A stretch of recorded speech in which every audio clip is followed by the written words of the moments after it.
You're watching CBS 8 Mornings at 6. Hope you had a great weekend, everyone. Welcome to your Monday. Thanks for waking up with us. 6 a.m. now. I'm Eric Connard. And I'm Nada Iranpour. Let's check on that forecast here. Monday morning, do we need sweaters? I think so. Okay. I suggest it because it was a cooler weekend. Yeah, It was I nice. needed one yesterday. Overcast, Yeah, little yeah. mist out there. I was at a little coffee shop yesterday morning, sitting outside, Yeah. and I felt a little mist That on my arm. mist is here. Wow. Was it here a we are. pumpkin spice latte you were having? I was not, but honestly, in hindsight, I wish I had. could've- It was a dirty chai, which I Okay. love equally as much. But hey, this is maybe the morning for the fall drinks out there. Satellite radar showing cloud cover extending all the way to the mountains. It's a very dense layer of clouds out there. We're going to struggle to see those clouds break apart through the next about 4 hours or so. And we're also going to struggle to see our temperatures make their way above the 60s this afternoon. Forecast highs are widespread 60s and only a few low 70s that we could see. Seeing that 10% shot at some sprinkles. Again, it's going to stay very, very light out there, but it's something we'll be monitoring for the next several mornings to come. Coming up, we'll talk about when we finally see a warming trend or at least more seasonal temperatures on hand. Back to you. Our top story here, the FBI investigating what it says appears to be a second assassination attempt against former President Donald Trump. This incident happened yesterday at Trump's golf club in West Palm Beach, Florida. Christian Benavidez now with the latest from the scene, including what we're learning about the suspect. The FBI says it arrested a man after Secret Service agents saw the muzzle of an AK-47 style rifle pointing toward President Trump through shrubbery while he was golfing Sunday at his golf club in West Palm Beach. Our agents engaged. We are not sure right now if the individual was able to take a shot at our agents. A witness reported the suspect's license plate numbers to police. Within minutes, the FBI took him into custody without incident in a neighboring county. Officials say the suspect left a rifle, a scope, and 2 backpacks when he fled. And there's also a GoPro on the fence there where he was intent on filming what was going on. The suspect is identified as 58-year-old Ryan Wesley Ruth, a former North Carolina resident now living in Hawaii. He is seen here in a 2023 interview with the news organization Semaphore discussing the war in Ukraine. CBS News has learned the suspect has a criminal history and had been personally recruiting soldiers to fight in the war against Russia. He reportedly supported Trump in 2016, but at some point switched his allegiance. The Palm Beach County Sheriff says the suspect managed to get fairly close to the former president. Between 300 and 500 yards, but with a rifle and a scope like that, that's not a long distance. It was only 9 weeks ago that Trump survived another attempt on his life during a rally in Butler, Pennsylvania. He escaped with an ear injury. The suspect in that case was killed by the Secret Service. The suspect in Sunday's incident now faces federal charges. Trump wrote in a fundraising text, "My resolve is stronger after another attempt on my life." Christian Benavidez, CBS News, West Palm Beach, Florida. Trump is scheduled to talk about cryptocurrency from Florida live on the social media platform X this evening. And now this morning, we are hearing from local politicians on the apparent attempt of Trump's life. We talked to Corey Gustafson, the chairman of the Republican Party of San Diego County, who condemned political violence. We should be able to disagree with each other in this country without resorting to violence. Let's have a battle of ideas. That's what advanced democracies do. And I hope that we as a country on both sides of the aisle can get back to a civil discourse where we're talking about whose ideas are best for our country. Gustafson also says he's not sure how yesterday's events will impact the race for the White House and pointed out the moderators at last week's presidential debate did not ask any questions about political violence, despite the previous attempt on Trump's life. Reaction from U.S. leaders is also coming in here this morning. Trump's running mate, Senator J.D. Vance, took to X saying he spoke with the former president and that he is in, quote, good spirits. He went on to say, quote, I'll be hugging my kids extra tight and saying a prayer of gratitude. Vice President Kamala Harris posted on X that she's been briefed of the incident. She also said, quote, I am glad he is safe. Violence has no place in America. And President Joe Biden also put out his own statement reading in part, I am relieved that the former president is unharmed. I have directed my team to continue to ensure that Secret Service has every resource, capability, and protective measure necessary to ensure the former president's continued safety.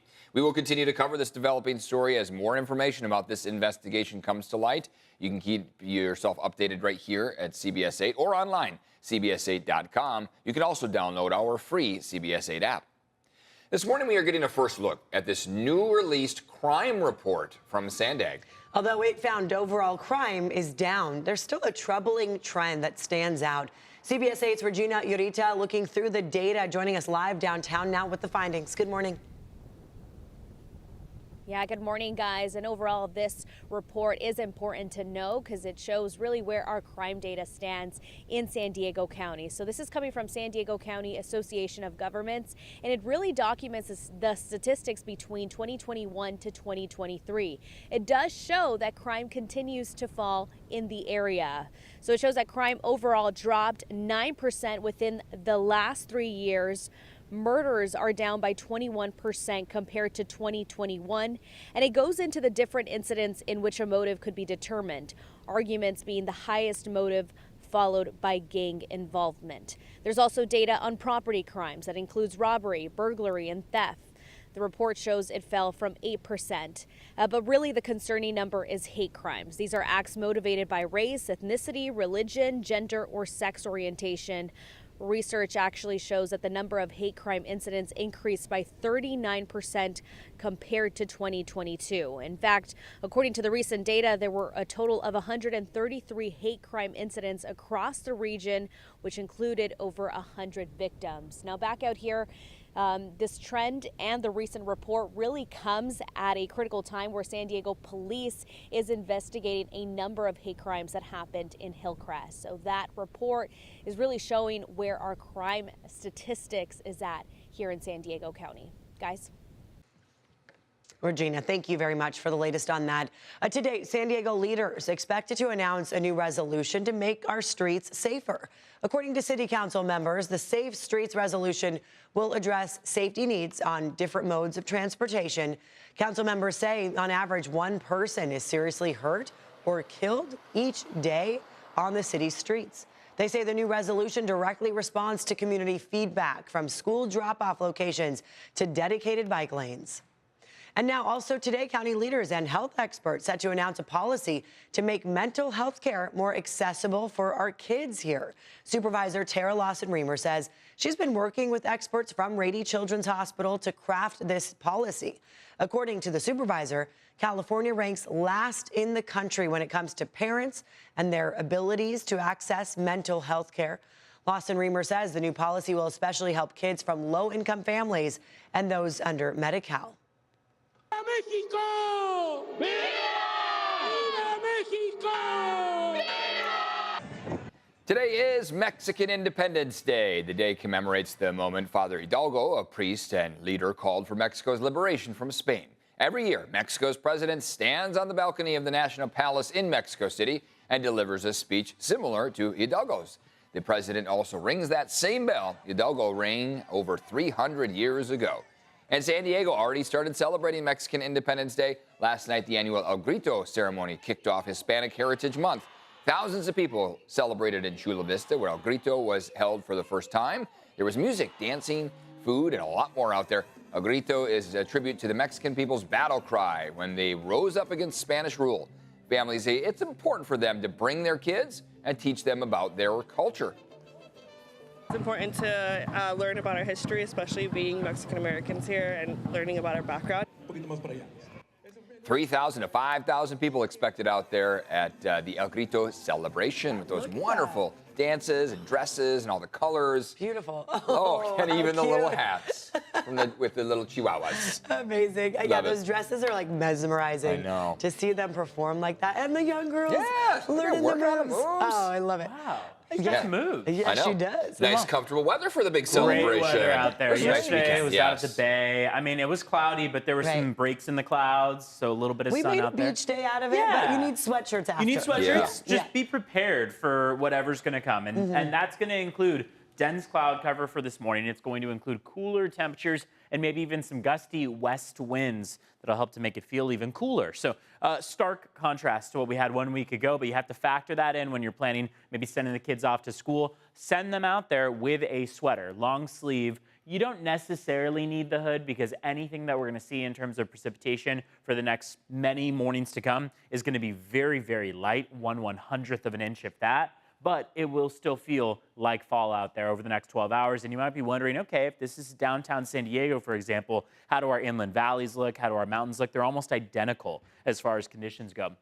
Our inland valleys are going to struggle to make it out of the 60s and see that cloud cover break apart as well by the afternoon. So our daily chance for rain is going to be today through Thursday or so. You see how that chance drops pretty decently for Wednesday. But today, tomorrow, Thursday, all days where we see that chance of some casual light sprinkles coming down.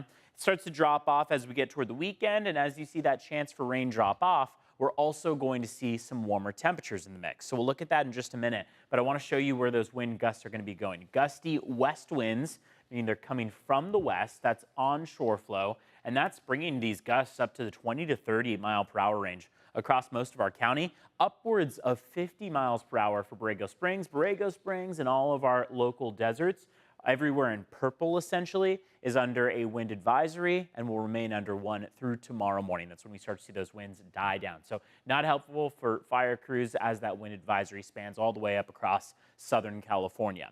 We watch for temperatures to remain in this cooler, cloudier range between now and Friday. After that, Saturday through the weekend and into early next week, temperatures finally start to regain some normalcy and head back to average, if not slightly above average, for Sunday through about Tuesday. Let's take a look at how traffic is shaping up this morning. So far on the roads, we have been tracking just a couple crashes, and looks like things have finally started to pick up this morning. We can take you to each of those individually this morning, where it looks like we've got 3 total here occupying the screen. First one to mention, right-hand shoulder is blocked with a crash on the 15 southbound before Ocean View Boulevard. We've also got the right-hand shoulder blocked with a crash on the 805 northbound before Market Street. And last but not least, that is a surface street crash. This is Briarwood Road, where it meets Robinwood Road. You can get more on all of these on cbs8.com/traffic. Let's take a look at border wait times now, where your wait at the San Ysidro Port of Entry is going to be 100 minutes, about an hour 40. Otay Mesa Port of Entry going to be about an hour and a half in total.